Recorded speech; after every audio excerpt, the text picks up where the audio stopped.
Welcome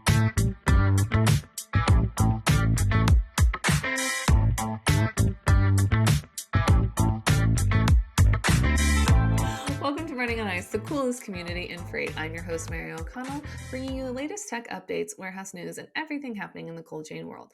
Not only is there the coolest show in freight, but there's also Running on Ice, the newsletter that could not be colder. You can subscribe to that on freightwaves.com/runningonIce.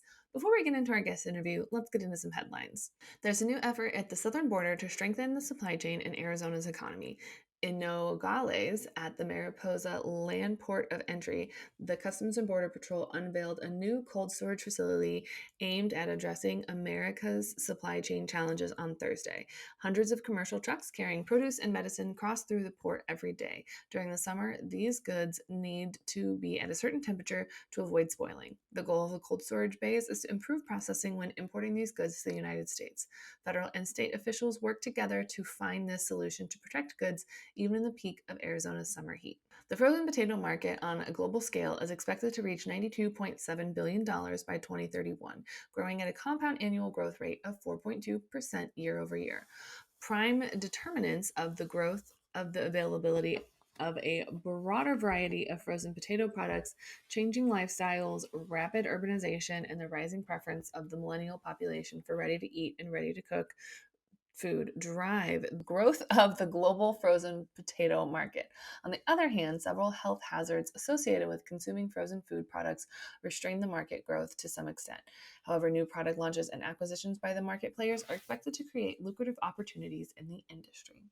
Life has been breathed into the restaurant industry. Foot traffic for restaurants in the U.S. is up 2% year over year. Quick service restaurants like Qdoba and Chipotle are up 3% year over year, whereas full service restaurants have an overall dip in volumes but have had a stronger rebound to the breakfast and lunchtime seating since the pandemic sent everybody home. We are seeing strong customer traffic at breakfast and morning snack, which means consumers are looking for convenience and portable meals and snacks. The return to restaurants adds some more demand to produce and other cold storage warehouses. Today we are joined by Fred Wu, CEO of DeltaTrack. Welcome to Running on Ice, Fred. Yes, thank you, Mary, and for having me on the show. I hope to have a little bit of fun this morning. I think it'll be a good time. But before we jump into everything today, why don't you give us a brief rundown on yourself and kind of how you got started with DeltaTrack? Oh, sure. I'm originally from Japan. I came to the U.S. For college. Got my degree in engineering from USC and went to night school for my graduate degree in finance. But before starting Delta Track, I was working for a medical device company that pioneered the first clinical electronic thermometers that is now used in the hospitals. And that's how I got involved in temperature monitoring. That kind of brought me into the coaching business.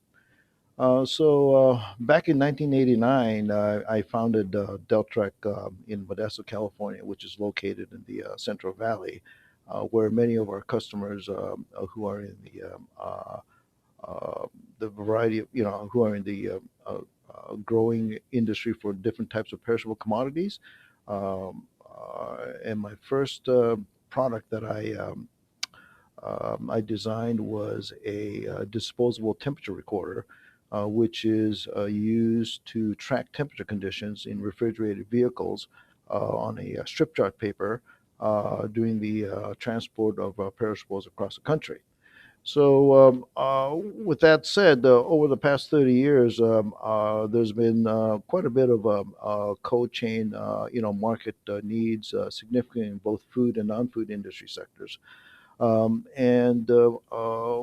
that, especially with the advancements in technology such as the internet, it gave us an opportunity to apply, leading cutting edge technology to provide real-time cold chain IoT as a service through our type of industries, based on our experience that we had over the last 33 years.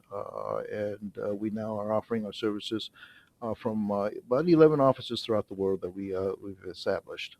I like it. You guys, you literally like started with like the original temperature monitoring. Like you started from the bottom, and now you have this really fantastic thing that you guys actually, for those who don't know, Delta Track, you recently just got this patent for a single platform that tracks perishable goods from basically like from the growing environment to the lab to the point of sale. Like, I guess kind of just jumping right in, what was kind of the driver for this technology development? Like, I mean, like you said, you've seen the industry grow and all this technology happen to it. So, what kind of led you guys to, create this single platform? Yes. So this patent that we received recently is called the method of managing information, from the supply chain of perishable commodities. So for the past 30 years, I noticed that the commercial software platforms like the ERP and the supply chain management platforms were always separated, from the quality systems that provided the condition of the content of the cargo due to environmental impacts.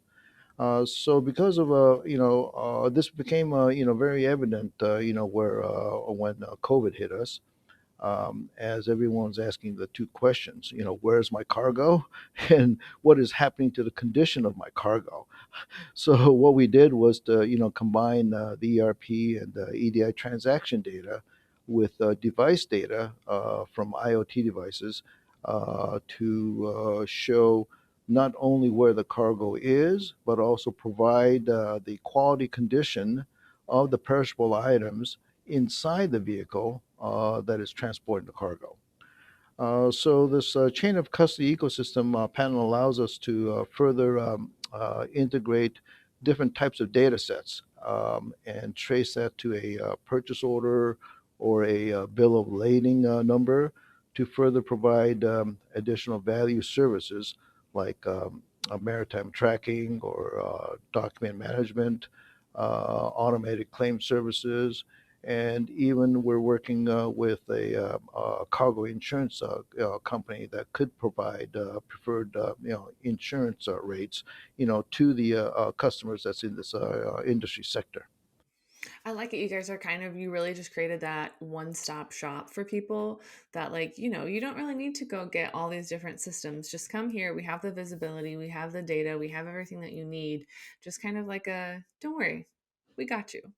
Yeah, yes, absolutely. And the fact is that both transaction data and device data has always been separate, and having that on one single platform is a very big advantage for all of the users within the supply chain. Oh, exactly. I can't tell you. I mean, from the freight broker side, when I was a broker, I can't tell you how many times I would sit there and, just have to go through like four or five different screens just to get a load booked or to figure out a price on something. And that, it takes time and it eats away at how much you can, get done with in a day. So I'm a strong proponent of anything that means I only have to log into one system and I don't have to sit there and wait for them to talk to each other, or if this system decides that it wants to be finicky today and then all of my loads don't transfer over correctly and then I'm sitting there, basically it's better off when it's just all in one. And you guys provided that. Absolutely. So I guess you kind of touched on it a little bit with some of your customers, like they wanted that visibility as well as like what's happening with their load, what kind of was going on with it. How does this kind of continuous temperature monitoring help, specifically in like the food waste side? So because that's one of the major things in the produce in the food industry, is that there's so much waste and a lot of it is a result of improper handling in the supply chain. So kind of how does this continuous temperature monitoring help prevent that from happening? Yeah, so Mary, according to the USDA, between 30 to 40% of the food supply is wasted, as we've heard several times, of which about 14% of that is lost between the harvest to the retail. And as you well know, fresh produce is alive and breathing, and the respiration rate increases about 2 to 4 times for every 10 degrees C, which is about 18 degrees Fahrenheit, increase in temperature, which proportionately decreases the shelf life. So continuous monitoring temperature in real time provides actionable data and the opportunity to take corrective actions, which prevents food waste before product is damaged. So having this kind of visibility gives you a tool to provide you with an opportunity to take some actions to prevent things and not just looking at things after the fact. It's kind of one of those where that way, if you know that it's going to happen and you know that it's going to be a problem, a couple like, and then if you have a load of lettuce going through the middle of Arizona and it's 100 degrees outside, that lettuce can't survive in a truck at 100-degree temperature. Like it's going to wilt and spoil probably 45 minutes on the road. So I like that you guys kind of or like that, that knowledge is there, that industry awareness is there to know that, like, well, we have to track this stuff because otherwise we're basically just wasting everyone's time if we're not going to do anything about it. And we're not going to make sure that we have this temperature visibility because otherwise the driver's going to get there, the load's going to be spoiled, the shipper's not going to be happy, the receiver's not going to be happy, and the driver's not going to be happy that they have this spoiled load that they can't do anything with, or they have to find a way to dispose of it. So I really think that that's kind of beneficial for everyone, like throughout the steps of knowing when things are. And if you have a reefer unit that's not working, just find that out faster than the oops, it arrived and now it's wilted. Yes, absolutely. I mean, trying to prevent these disasters or damages, is basically the significant benefit for all the parties participating in the supply chain. Absolutely. And I think that, like, just, I think a lot of people kind of get swept up in, like, oh, we have to use all these buzzwords, we have to do all of this stuff. But it just, at the end of the day, like, it has to be beneficial for everyone involved. And I think a lot of people forget that, like, oh, and like when they don't want to share everything, they want to hold on to everything secretly. Like, they forget about the other partners in the supply chain that they work with that could benefit from some data sharing?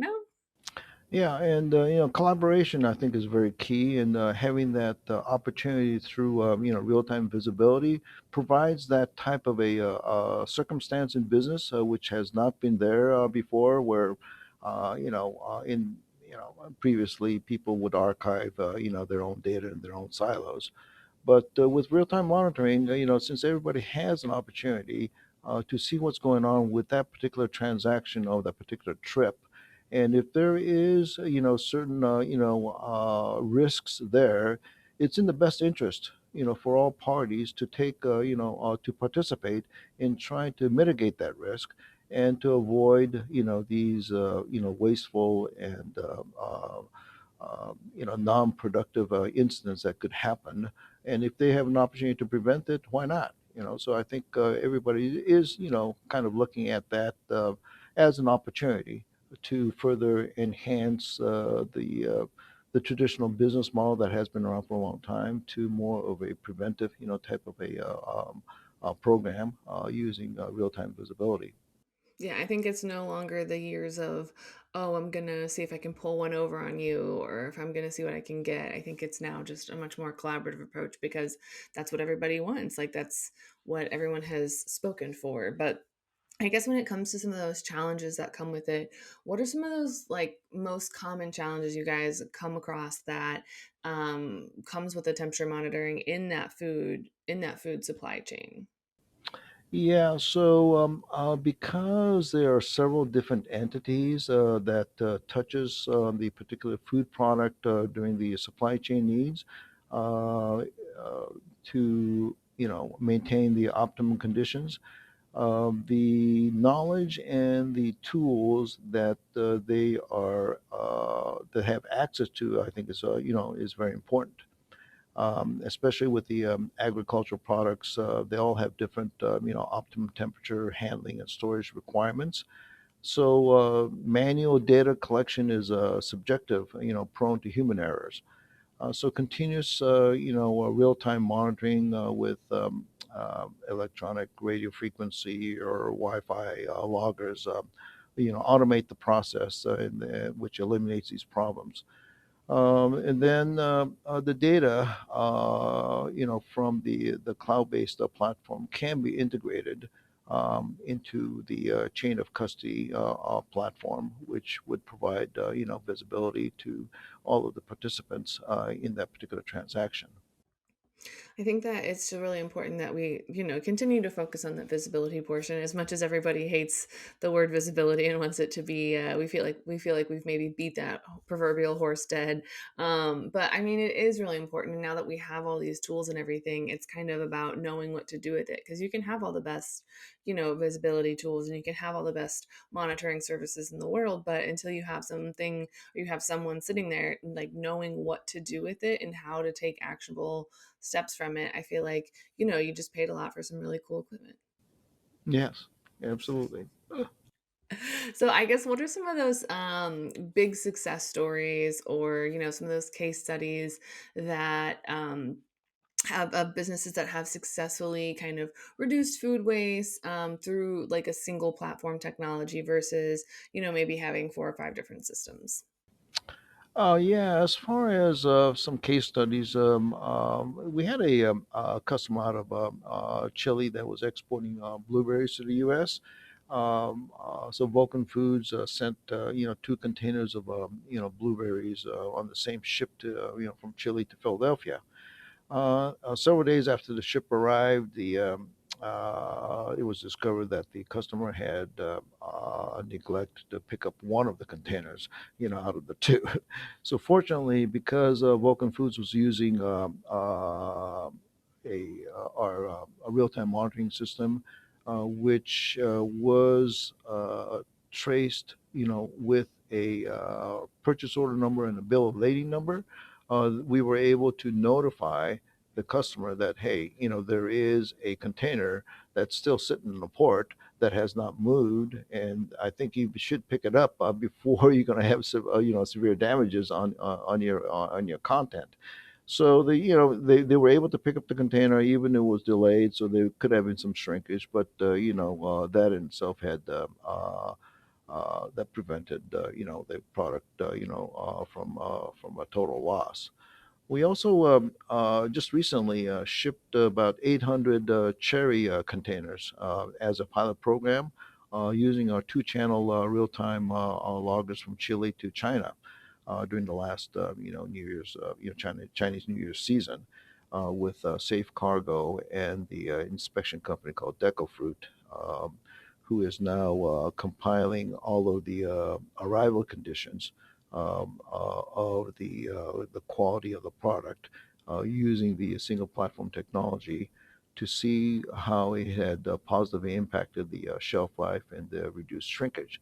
So we're all very, very interested in some of these studies that we are participating with our customers and service providers.